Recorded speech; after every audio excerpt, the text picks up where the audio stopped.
好，話俾我知咧，即係呢個 app 咧可以幫到你啲咩？分享下。咁首先我主要喺呢個 app 入邊就會用呢個溫習計時啦，同埋呢個靈修啦。咁首先喺溫習計時，我就會喺每日做功課啊、溫書嘅時候都會去計時啦。咁咧就會令到我做功課同埋溫書嘅效率都變快咗啦。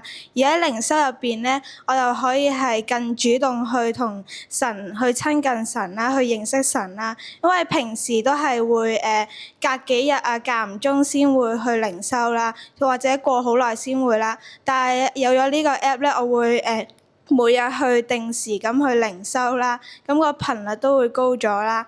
之後同埋我靈修咧都會好有成就感啦，就係因為可以你完成咗呢個靈修嘅任務咧，就可以加分啦。每日咧都會加好多嘅分啦，就會好有成就感嘅。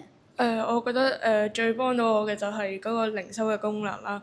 就首先平時嗰啲靈修就唔會知道個主題啦，咁然之後呢個功能係會有個主題去限定，然之後就可以令到我喺呢個主題裏面學到更多嘅嘢，同埋加深我同神嘅關係咯。我都係覺得呢個靈修功能可以幫到我啦，因為平時我都唔會特登去睇聖經嘅句子，然後去咗玩嗰個靈修功能之後，又學得更多。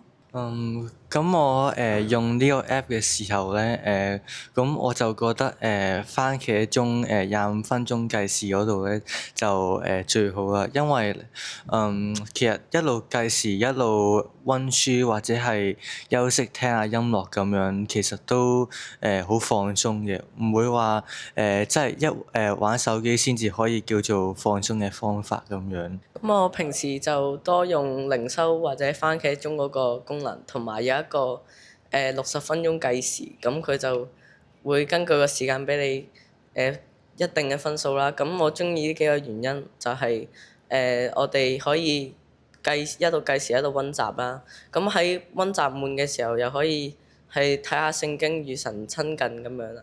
係好，咁我最後咧俾挑戰大家喎。挑戰咧就係當你成功嘅時候作多首歌，然後作多首歌咧嚟祝福下一個同學。多謝晒大家。